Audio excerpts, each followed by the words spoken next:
Em continuação ao nosso curso de Direito das Sucessões, a aula de hoje se refere às disposições testamentárias. Vamos analisar os artigos do Código Civil que tratam desse assunto, ok? Vamos lá. Diz o artigo 1897 do Código Civil que a nomeação de herdeiro ou legatário pode fazer-se pura e simplesmente, sob condição, para certo fim, ou modo, ou por certo motivo. Então, vejam que o testador ele tem liberdade para estabelecer as cláusulas em seu testamento. E esse artigo está deixando isso bastante claro, né? Quando se fala em nomeação de herdeiro ou legatário, né, o herdeiro você nomeia em seu testamento para receber todo o seu patrimônio, quando isso for possível, né? Ou para receber um percentual da herança, né? E quando se fala em nomeação de legatário, isso ocorre quando se indica a pessoa, né, para receber uma coisa certa, uma coisa determinada, individuada, certo? Enfim, essa nomeação de herdeiro ou legatário, ela será pura e simples, né, se ela for efetuada, se ela for realizada no testamento sem imposição de nenhuma cláusula, sem nenhuma obrigação. Então, nesses casos, ela produz efeitos de imediato, logo após a abertura da sucessão, né? A nomeação condicional, como diz lá o artigo 1897, né, sob condição, né? Então, essa nomeação condicional de herdeiro ou legatário, ela ocorrerá quando a eficácia, né, os efeitos dessa nomeação estiverem subordinados a um evento futuro incerto, né? Então, e aí podemos estar diante de uma condição suspensiva ou de uma condição resolutiva, né? Imaginem, por exemplo, que o testador deixa o valor X, né, um dinheiro, um valor X para o legatário para que ele abra um consultório se ele se formar em medicina, né? Ou, por exemplo, deixo a verba X para fulano de tal pagar a mensalidade da faculdade enquanto for estudante de direito, né? Esse segundo caso se trata de uma condição resolutiva, ou seja, ele vai utilizar de imediato essa verba para pagar a faculdade e vai cessar essa verba quando ele terminar a faculdade, né? No primeiro caso, né, a nomeação, deixar a verba X para fulano, para ele abrir um consultório se formar em odontologia, ele primeiro precisa se formar, né? Então, estamos aí, neste caso, diante de uma condição suspensiva. Quando o 1897 fala em modo, né, para certo fim ou modo, né, ele está se referindo à nomeação modal ou à nomeação com encargo, né, como na verdade é mais conhecida, né? E essa nomeação de herdeiro ou legatário, ela será com encargo quando se impõe, como vocês já sabem, à pessoa beneficiada, né, uma contraprestação, quando se impõe uma obrigação, né? Então, o testador, por exemplo, diz que fulano de tal receberá, diz em seu testamento, né, que fulano de tal receberá um terreno tal, localizado em tal município, e o descreve, né, para nele construir uma creche, ou para nele construir um abrigo para moradores de rua, para pessoas em situação de rua, né? Estamos diante de uma nomeação modal, ou seja, uma nomeação com encargo, né? A nomeação para certo motivo, né, ela ocorre quando o testador nomeia um herdeiro ou legatário, né, e aponta a razão pela qual está realizando aquela determinação em seu testamento, ou em outras palavras, indica o motivo pelo qual, né? Então eu nomeio fulano de tal meu herdeiro, né, porque ele salvou a minha vida, por exemplo, num incêndio, num salvamento me socorreu quando eu estava me afogando, enfim, seja lá qual for o motivo, né? Mas é isso que está dizendo o artigo 1897. O testador tem essa liberdade ao estabelecer as cláusulas de seu testamento, certo? O artigo 1898 estabelece que a designação do tempo em que deva começar ou cessar o direito do herdeiro, salvo nas disposições fideicomissárias, ter-se-á por não escrita. Observem que o Código está dizendo nesse artigo que será considerada não escrita a nomeação de um herdeiro, né, quando se indica o tempo em que deva começar ou terminar o direito deste herdeiro indicado, né? Nestes casos, o que se entende é que houve uma nomeação pura e simples, né? Observe que a nomeação de herdeiro a termo, né? O que quer dizer herdeiro a termo, né? Eu nomeio fulano de tal meu herdeiro, mas o direito dele passa a vigorar somente a partir de tal data, né? Ou termina em tal data. Isso não é permitido, né? Mas observe que considera-se apenas não escrita essa cláusula que designa o termo, né? Que é um evento futuro e certo, né? O que se entende é que houve a nomeação pura e simples. Então, não anula a instituição do herdeiro. O herdeiro continua sendo herdeiro, porque ele foi nomeado no testamento. Apenas considera-se não escrita a cláusula que designou, que apontou o termo, né, inicial ou final em que o direito dele passaria a valer, certo? Essa proibição, observem, pelo texto do 1898, ela não alcança o legatário, tá? Menciona-se aí apenas o herdeiro, né? O legado pode ser deixado sob termo inicial ou final, né? Seja em disposição fideicomissária ou não, né? E também esse 1898 diz salvo nas disposições fideicomissárias, né? Adiantando o assunto, a substituição fideicomissária ela é regida no Código Civil lá no artigo 1951, nos artigos 1951 e seguintes, né? Adiantando um pouco esse assunto, o artigo 1951 diz que o testador pode instituir herdeiros ou legatários, estabelecendo que, por ocasião de sua morte, a herança ou o legado se transmita ao fiduciário, resolvendo-se o direito deste por sua morte a certo tempo ou sob certa condição em favor de outrem, que se qualifica de fideicomissário. Então, observem que na substituição fideicomissária, né, é possível instituir herdeiro a termo, né, mas lá na substituição fideicomissária. Imaginem que o testador, exemplificando a substituição fideicomissária, né, imaginem que o testador, que é chamado lá de fideicomitente, né, então, o que está fazendo o testamento, o testador é chamado de fideicomitente, ele deixa um bem, né, para uma pessoa, né? Então, vamos chamar o testador de Zé, né? O Zé deixa um bem para o João, né? O João é o chamado fiduciário nesse artigo, né? Deixa um imóvel, por exemplo, né?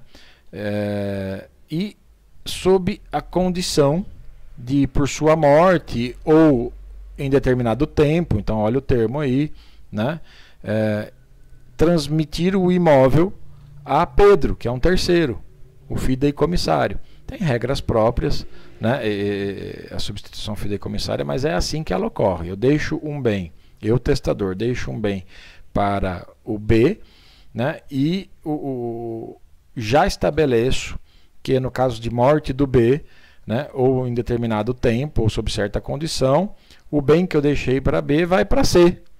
Tá? Neste caso específico da substituição fideicomissária, é possível a nomeação a termo, né, de herdeiro, mas neste caso específico da substituição fideicomissária, né? Em qualquer outro, e que é algo muito raro de acontecer, né? Em qualquer outro caso, né, como diz o 1898, a nomeação de herdeiro a termo, né, este termo designado na cláusula do testamento é considerado não escrito. Repito, a nomeação não é nula, a nomeação do herdeiro vale. O que é considerado não escrito, né, é apenas o termo designado na cláusula testamentária. Tá, ok? Já o artigo 1899 dispõe que quando a cláusula testamentária for suscetível de interpretações diferentes, prevalecerá a que melhor assegure a observância da vontade do testador, né? Então, o que está dizendo esse artigo é que na interpretação do testamento deve-se sempre buscar a vontade, a intenção de quem fez o testamento, a intenção do testador. E essa interpretação, essa regra de interpretação deve ser utilizada sempre que houver dúvidas ou quando o texto do testamento, as cláusulas do testamento, né, forem sujeitas a interpretações diversas, né? Observa-se aí neste caso que a interpretação das disposições testamentárias recebe uma regra, ou a mesma regra, né? Segue a mesma regra que deve ser aplicada aos atos e negócios jurídicos, né? O que se fez nesse artigo 1899 foi transportar o texto do artigo 112, lá da parte geral do Código Civil, que também estabelece que nas declarações de vontade se atenderá mais à intenção nelas consubstanciada do que ao sentido literal da linguagem, né? Então, para aplicar esse artigo, aquele que vai interpretar o testamento, ele deve sempre buscar, né, a real intenção, a vontade do testador, né? E como que ele faz isso, né? Primeiro, analisando, por exemplo, todo o testamento, né? Comparando essa cláusula duvidosa que gerou dúvidas, né, com outras cláusulas do testamento, né? É possível, por exemplo, levar em conta também o lugar em que o testamento foi feito, né? Em que momento que isso ocorreu, o nível de conhecimento, de instrução do testador, né? Enfim, são circunstâncias que podem ajudar na descoberta da real intenção, da real vontade do testador ao realizar o testamento. O artigo 1900 apresenta uma relação das hipóteses em que a disposição testamentária é considerada nula. Observem que ele está se referindo à nulidade absoluta, né? Que é aquela que pode ser alegada por qualquer das partes interessadas, pelo Ministério Público, né? Deve ser conhecida de ofício pelo juiz, certo? E em se tratando de disposição testamentária, né, é importante apontar que só se pode invalidar um testamento após a morte do testador, certo? E ainda assim, neste caso específico, né, tem um prazo decadencial fixado, né, mesmo em se tratando de nulidade absoluta, é uma exceção a uma das regras lá da parte geral do Código Civil, né? Mesmo em se tratando de nulidade absoluta, tem um prazo decadencial de 5 anos para se invalidar o testamento, e esse prazo é contado da data do registro do testamento, né? Isso está previsto lá no artigo 1859 do Código Civil. Mas, enfim, é nula a disposição testamentária, diz o inciso 1, que institua herdeiro ou legatário sob a condição captatória de que este disponha também por testamento em benefício do testador ou de terceiro. O próprio artigo explica o que é condição captatória, né? Eu não posso instituir o herdeiro ou legatário sob condição captatória. Então, o que é essa condição captatória? É aquela, justamente como diz o próprio artigo, inciso, é aquela que condiciona esse herdeiro ou legatário que eu estou instituindo, né, a dispor de seus bens também por testamento em meu benefício, né, ou em benefício de terceiro, né. Essa proibição, né, do artigo 1900, ela tem como objetivo manter a liberdade de testamento do testador, né, a liberdade testamentária. Né? O testador tem que ter independência, o testamento deve ter a vontade dele, né? É um elemento fundamental nessa disposição de última vontade dele, certo? Então, por isso a proibição de condição captatória, e se existir uma cláusula nesse sentido, ela será nula. O inciso 2 diz que também é nula a disposição testamentária que se refira à pessoa incerta, cuja identidade não se possa averiguar. A disposição, nesse caso, né, se eu nomeio uma pessoa, tem que ter certeza de quem é essa pessoa, né? E para que a cláusula seja nula, vamos lembrar aqui, né, é preciso que essa incerteza seja irreparável, insuperável, seja absoluta, né? Ou seja, realmente é impossível descobrir, né, qual é a pessoa que eu estou me referindo no testamento, né? Não há outros meios, outros modos de descobrir, né? Porque se isso for possível, mesmo sendo alguém que não de imediato não seja identificado, mas seja ao menos identificável, né, deve-se sempre buscar a vontade do testador, né?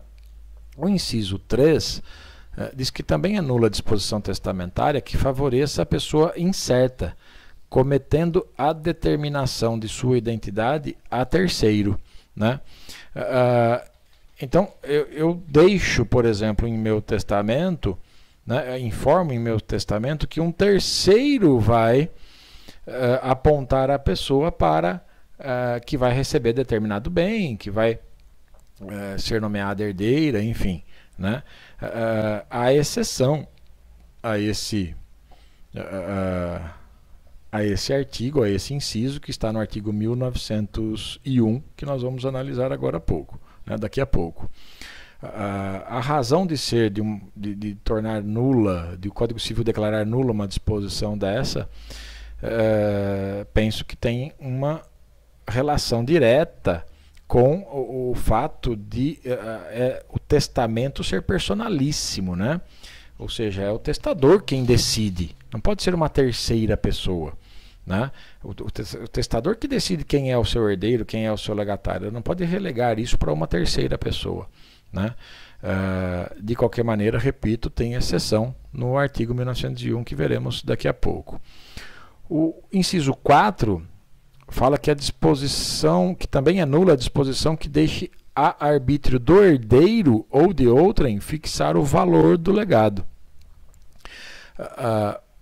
Os motivos desse inciso 4 são os mesmos do anterior, né? A disposição de última vontade é um ato personalíssimo e quem deve decidir isso é o próprio testador, né? Fala aí em proibição do valor do legado, né? Mas penso que também será nula aquela disposição que determinar ao herdeiro ou a um terceiro, né, a fixação do valor do percentual ou a quantidade do percentual do herdeiro instituído, embora aí mencione a questão do apenas valor do legado, né? Também tem exceção a isso, tá? Também está lá no artigo 1901, num dos incisos dele que veremos daqui a pouco. E por fim, diz o artigo 1900 que é nula a disposição testamentária que favoreça as pessoas a que se referem os artigos 1801 e 1802. São aquelas pessoas que não estão legitimadas a suceder, né, que vocês já estudaram em aulas anteriores, né? Elas não podem ser nomeadas herdeiras nem legatárias, né? Acredito ser desnecessário esse inciso, né? Até porque se o próprio artigo 1801 já diz que essas pessoas, que o testador não pode nomear como herdeiros ou legatários as pessoas que ele aponta nesse artigo 1801, né, nem fazer isso por interposta pessoa, como diz o artigo 1802, evidente já da análise desses artigos 1801 e 1802 que as disposições testamentárias seriam nulas, né? Mas de qualquer maneira o artigo 1900, inciso 5, reforçou essa nulidade absoluta de cláusula que vem a favorecer as pessoas mencionadas lá nos artigos 1801 e 1802. Como já disse, o artigo 1901 traz exceções às disposições previstas no artigo 1900, né? Diz o artigo 1901 que valerá a disposição testamentária, no inciso 1, em favor de pessoa incerta, que deva ser determinada por terceiro dentre duas ou mais pessoas mencionadas pelo testador, ou pertencentes a uma família, ou a um corpo coletivo, ou a um estabelecimento por ele designado. Lembrem que o artigo 1900, num dos incisos, dizia que era nula a disposição testamentária, né, feita em favor de pessoa incerta, né, e que deveria ser determinada por um terceiro. Então, está aí a exceção, né? Nesse inciso especificamente, no 1901, inciso 1, né, a escolha atribuída, o direito de escolher atribuído ao terceiro, né, não é uma escolha indiscriminada, né, aberta, dentre qualquer pessoa, escolha aí qualquer pessoa que você quiser dentre as que existem no mundo. Não, não é assim. O testador, ele limita, né, é uma liberdade restrita, né, uma escolha que fica restrita a algumas pessoas previamente indicadas, identificadas pelo próprio testador, né? O terceiro indicado no testamento, ele pode escolher quem receberá o legado, quem receberá o bem do deixado, por exemplo, pelo testador, ou um valor, enfim, né? Mas ele pode escolher dentre aquelas que fazem parte de um grupo limitado, né? Previamente identificado pelo testador em seu testamento, né? E o próprio inciso diz que esse grupo pode se referir a uma família, a um corpo coletivo qualquer, né? Até mesmo a um estabelecimento indicado no testamento, né? É o terceiro que faz a opção, repito, né? Mas essa escolha deve ser feita dentre aqueles integrantes de um grupo pré-determinado pelo testador, né?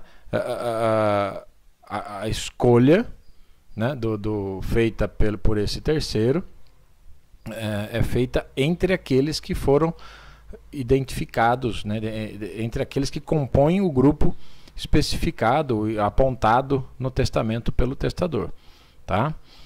O inciso 2 fala que também vale a disposição em remuneração de serviços prestados ao testador por ocasião da moléstia de que faleceu, ainda que fique ao arbítrio do herdeiro ou de outrem determinar o valor do legado. Então, é possível, vale, né, a disposição testamentária, a cláusula testamentária, na qual o testador deixe um bem para alguém para remunerar esse alguém, né, pelos serviços prestados em razão da doença que provocou a sua morte, da moléstia que provocou a sua morte, né? Essa disposição vale mesmo que ele deixe para um terceiro, que pode ser um herdeiro ou não, né, determinar o valor desse legado, determinar o montante dessa remuneração, né? Esse valor fica ao arbítrio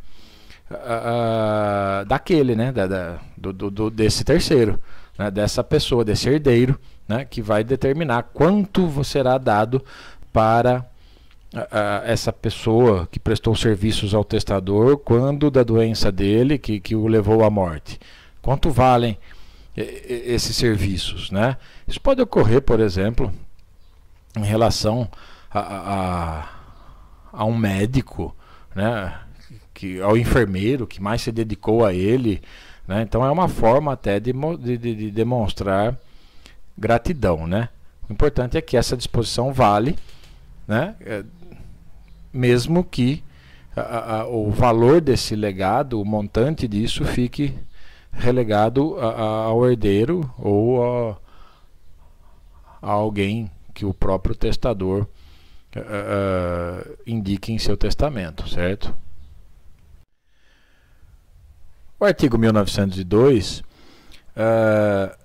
estatui que a disposição geral em favor dos pobres, dos estabelecimentos particulares de caridade ou dos de assistência pública, entender-se-á relativa aos pobres do lugar do domicílio do testador ao tempo de sua morte, ou dos estabelecimentos aí citos, salvo se manifestamente constar que tinha em mente beneficiários de outra localidade. E, nesses casos, as instituições particulares preferirão sempre as públicas, como diz o parágrafo único. Observe, então, que o testador, a ele é possível elaborar uma cláusula no testamento, né, dispor em seu testamento em favor de pobres, né, dos pobres de um modo geral, né? Agora, e também de estabelecimentos particulares de caridade, estabelecimentos de assistência pública, né? Se ele mencionar de que lugar são esses pobres, ou mencionar expressamente quais são os estabelecimentos particulares de caridade para os quais quer deixar um bem seu, ou dinheiro, ou algo do seu patrimônio, né? Ou estabelecimentos de assistência pública, né? Se ele especificar, é isso que deve ser respeitado, a vontade dele. Mas, caso ele não disponha expressamente, não individualize, não caracterize, né, de onde são esses pobres, quais são esses estabelecimentos particulares de caridade, quais estabelecimentos de assistência pública, né? Se ele não mencionar, vai prevalecer essa presunção estabelecida no artigo 1902, né? Em que sentido? De que os beneficiados, né, sejam os pobres, sejam os estabelecimentos particulares de caridade, ou sejam os estabelecimentos de assistência pública, né, e os beneficiados serão aqueles do lugar do domicílio do testador ao tempo de sua morte, né? E aí haverá uma preferência, né, às entidades particulares, porque, em tese, são as mais carentes, né? São mais carentes do que as entidades públicas, certo? O artigo 1903 estabelece que o erro na designação da pessoa do herdeiro, do legatário ou da coisa legada anula a disposição, salvo se, pelo contexto do testamento, por outros documentos ou por fatos inequívocos, se puder identificar a pessoa ou coisa a que o testador queria referir-se. Então, claro, as disposições testamentárias, as cláusulas de um testamento devem ser claras, né? Não devem gerar dúvidas, né? Elas devem especificar de maneira correta, clara, precisa, né, quem é o beneficiado, né, seja herdeiro ou legatário.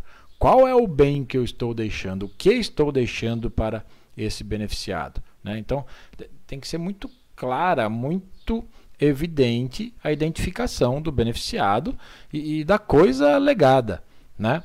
Se houver erro nessa identificação, seja do herdeiro ou do legatário ou da coisa legada, né, esse erro gera a possibilidade de anulação da disposição testamentária, né? É caso aí de anulabilidade, né? Então, o que é importante lembrar aí, né, e esse próprio artigo 1903 estabelece, o que anula ou torna anulável a disposição testamentária é aquilo que se chama erro substancial, né, como vocês já estudaram lá na parte geral do Código Civil, né?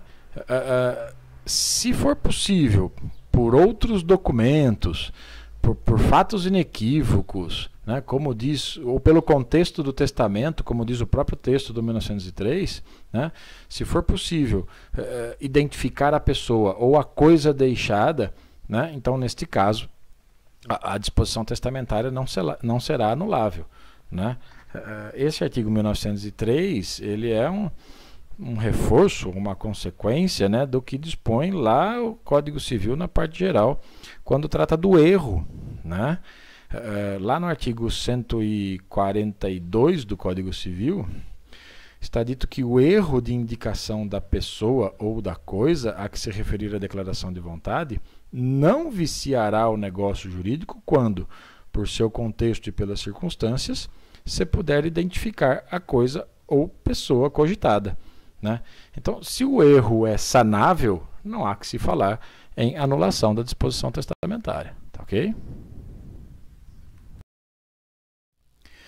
Em seguida, diz o Código Civil, no artigo 1904, que se o testamento nomear 2 ou mais herdeiros, sem discriminar a parte de cada um, partilhar-se-á por igual entre todos a porção disponível do testador.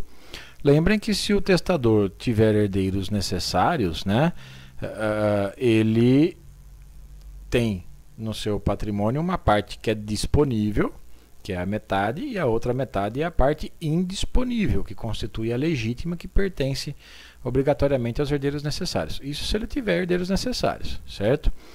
Mas, enfim, se ele nomear 2 ou mais herdeiros, né, sem especificar o percentual de cada um, né, a parte disponível dele, né, do testador, será dividida igualmente entre os herdeiros instituídos. É isso que está dizendo o artigo 1904.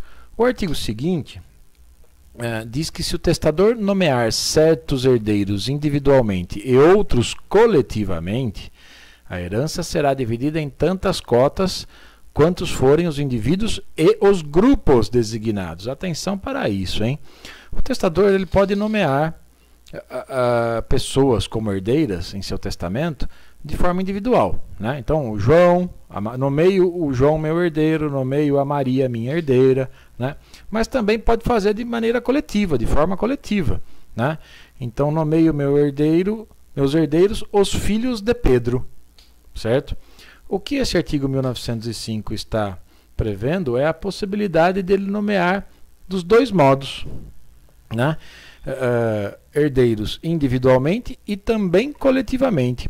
Se ele, imagine que no testamento ele coloque, deixo ou nomeio meus herdeiros João, a Maria, né, e os filhos de Pedro. Se constar assim no testamento, né, todos os herdeiros, todos esses nomeados serão chamados para receber a herança, né? E ela será dividida, segundo esse artigo, em 3 partes. Então, lembrando a disposição testamentária, nomeio meus herdeiros, o João, a Maria e os filhos de Pedro. A herança, a parte disponível, será dividida em 3 partes, né? Em 3 partes. 3 partes iguais. Uma vai para João, outra vai para Maria e outra para os filhos de Pedro, certo? É por isso que esse artigo diz que a herança será dividida em tantas cotas quantos forem os indivíduos e os grupos, tá ok? O artigo seguinte, o 1906, prevê que se forem determinadas as cotas de cada herdeiro e não absorverem toda a herança, o remanescente pertencerá aos herdeiros legítimos, segundo a ordem da vocação hereditária.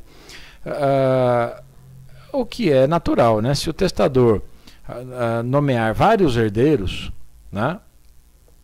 Ao nomear vários herdeiros, dispuser, por exemplo, sobre a cota cabível a cada um, né? Então eu nomeio vários herdeiros em meu testamento, né? E digo o percentual que cabe a cada um, né? Se esse percentual que cabe a cada um não englobar, não alcançar, não absorver toda a herança, né, toda a parte que eu podia dispor em testamento, né, é evidente que o restante será entregue, né, aos herdeiros legítimos, né? Há até uma evidente noção aí de que se eu nomeio herdeiros, atribuo a cota de cada um, e essa cota de cada um não alcança a totalidade que eu poderia dispor, claro está que a minha ideia foi fazer prevalecer, né, para essa sobra, né, a sucessão legítima, né, observando aquela ordem de vocação hereditária estabelecida lá no artigo 1829 do Código Civil que nós já estudamos, certo? O artigo 1907 diz que se forem determinados os quinhões de uns e não os de outros herdeiros, distribuir-se-á por igual a estes últimos o que restar, depois de completas as porções hereditárias dos primeiros. Imagine que uma disposição testamentária, né, numa disposição testamentária, eu nomeio herdeiros, né, e para alguns eu digo exatamente a cota de cada um, o percentual de cada um, né, e para outros não, né. O que esse artigo está estabelecendo é que essas cotas para esses herdeiros nomeados que eu especifiquei, né, então, se eu especifiquei a cota, é isso que deve ser observado, né? Deve ser observado exatamente o percentual que eu estabeleci para cada um desses. E para os outros que eu nomeei sem mencionar a cota, né, o restante, então, dividir-se-á em partes iguais, né? Se nada restar, evidentemente, para esses outros herdeiros, nada receberão, né? Então, vejam bem. Repetindo para guardar, né? Se eu determino num testamento o percentual, a cota de alguns herdeiros, né? E para outros herdeiros que eu nomeei eu não especifico a cota, né? Deve-se observar a cota determinada para esses que eu mencionei, né? E o que sobrar é dividido em partes iguais para aqueles em que eu não mencionei o percentual da coisa, ou do bem, ou do patrimônio, ou da herança, na verdade, que eu estava distribuindo, né? O último artigo desta página diz que, dispondo o testador que não caiba ao herdeiro instituído certo e determinado objeto, dentre os da herança, tocará ele aos herdeiros legítimos. Eu posso, por exemplo, estipular que nomear um herdeiro, né, por exemplo, e dizer que estou nomeando e que ele deve receber 25% da minha herança, certo? Mas eu posso também estabelecer que ao se entregar para ele esses 25% da herança, né, não se deve entregar o imóvel da rua tal, número tal, né? Essa vontade do testador deve ser observada, né? E esse imóvel da rua tal, número tal, não pode ser entregue ao herdeiro nomeado por mim no testamento. Então, se não pode ser entregue para esse herdeiro nomeado no testamento, ele será distribuído ou entregue para os herdeiros legítimos, certo? É isso que está dizendo o artigo 1908. O artigo 1909 diz que são anuláveis as disposições testamentárias inquinadas de erro, dolo ou coação, e que extingue-se em 4 anos o direito de anular a disposição, contados de quando o interessado tiver conhecimento do vício.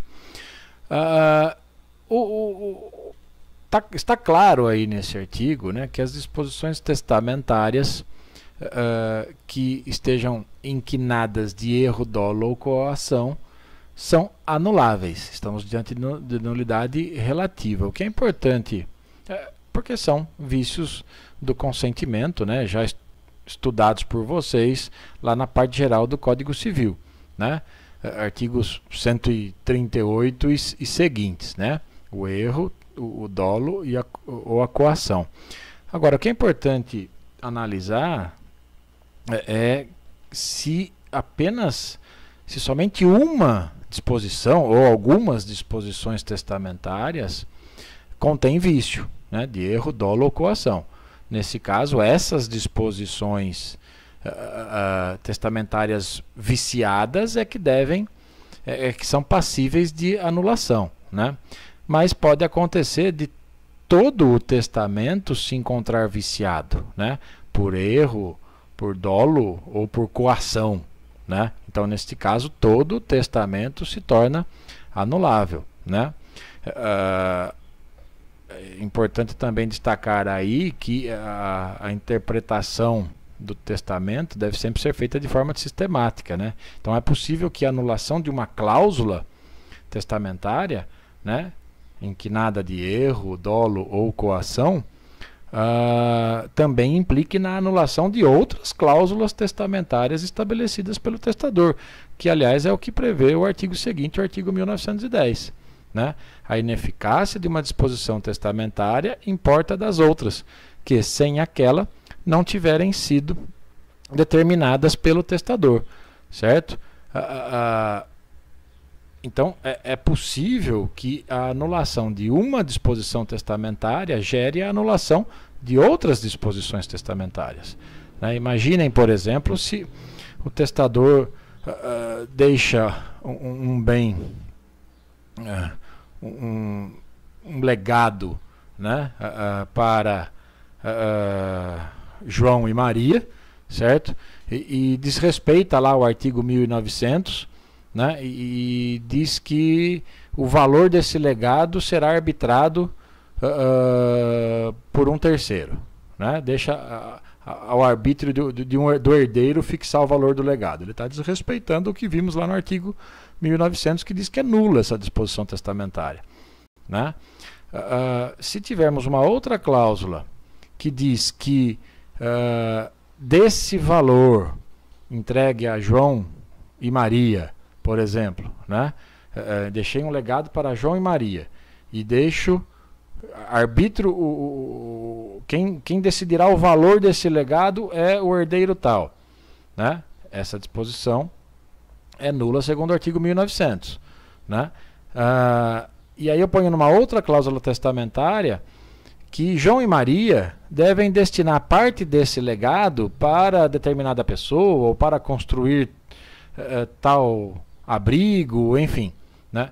Ora, se a primeira não vale, a segunda cláusula também não vai valer, né? A segunda também é automaticamente inválida, né? Mas voltando ao artigo anterior, o 1909, diz o parágrafo único dele que extingue-se em 4 anos o direito de anular a disposição, contados de quando o interessado tiver conhecimento do vício.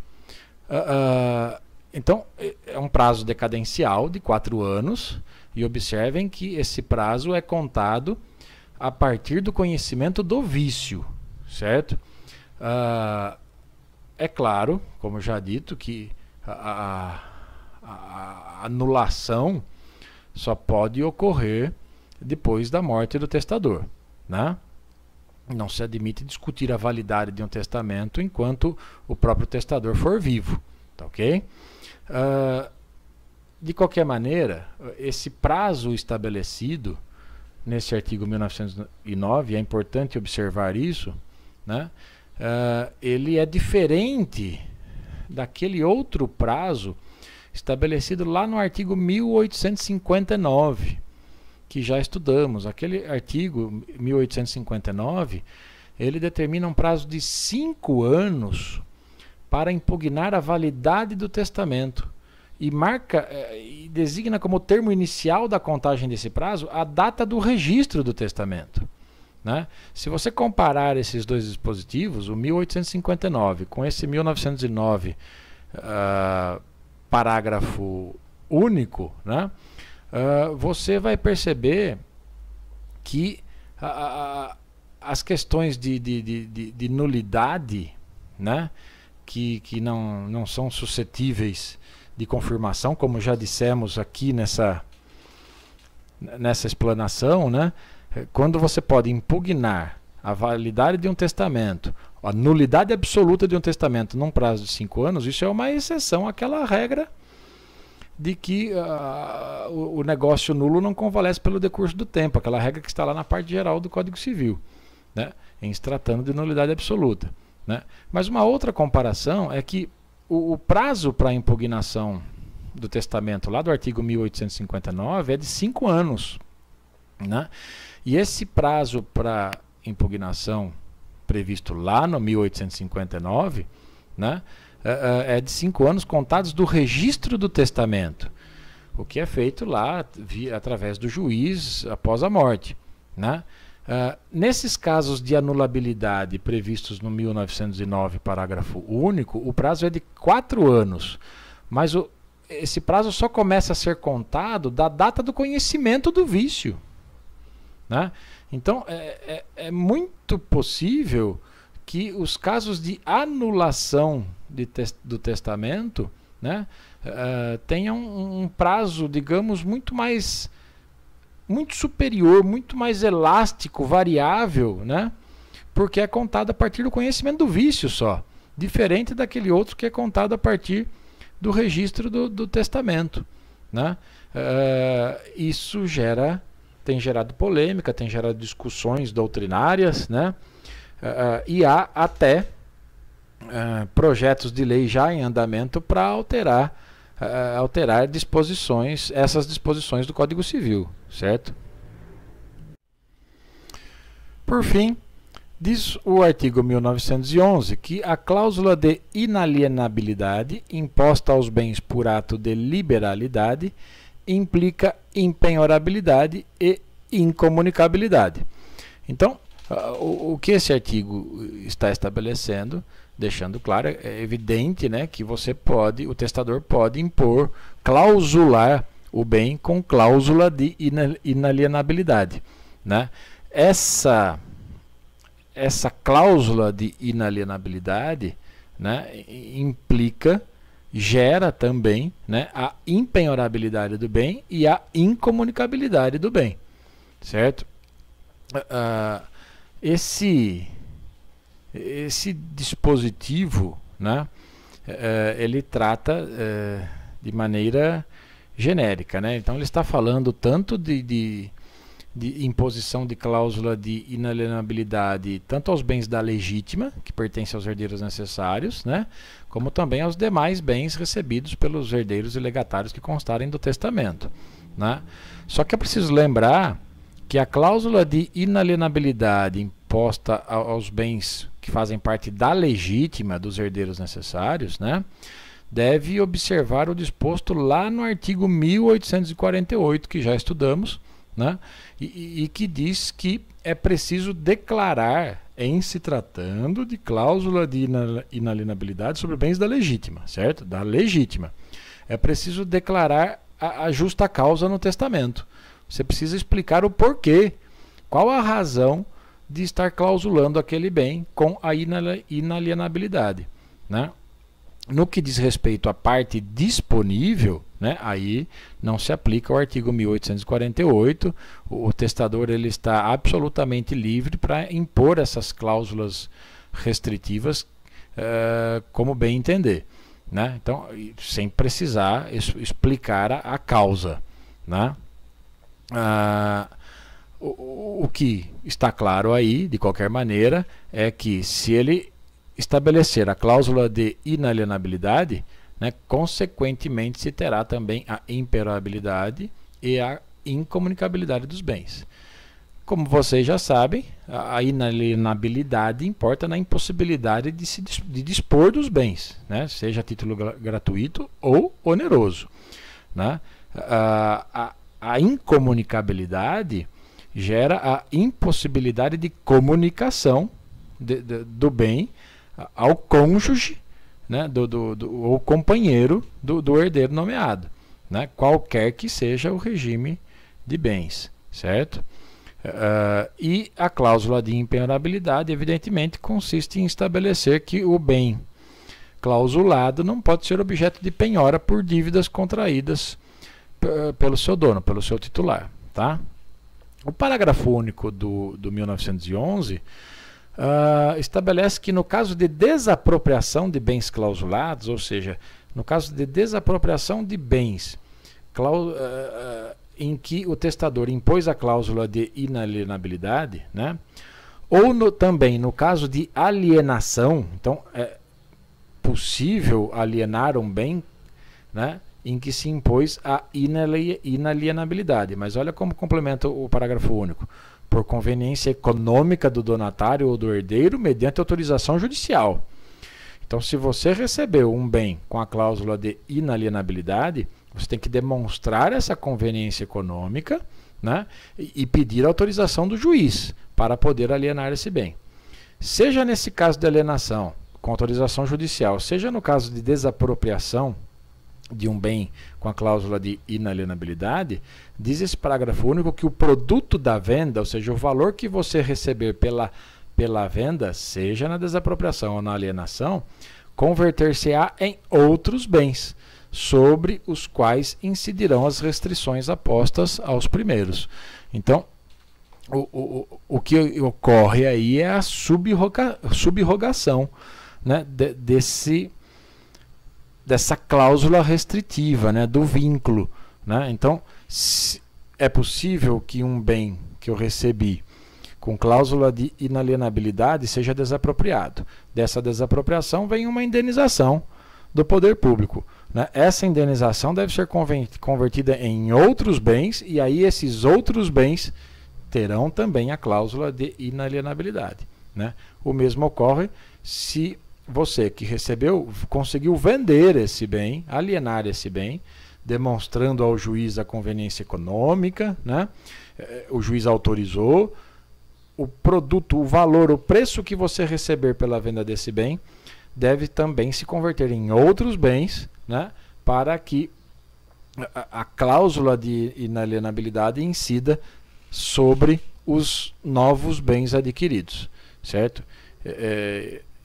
O que se percebe é uma clara tentativa de fazer prevalecer a vontade do testador, né? Se ele realmente queria impor a cláusula de inalienabilidade em um bem que iria lhe entregar, isso deve prevalecer e esse bem realmente deve permanecer inalienável. E caso seja alienado ou desapropriado, né, o produto dessa venda deve se converter em outros bens nos quais existirão também a cláusula de inalienabilidade. Esta foi a aula de hoje, em que analisamos brevemente as disposições do Código Civil que tratam das disposições testamentárias dentro do nosso curso de Direito das Sucessões. Ok? Grande abraço em todos e todas.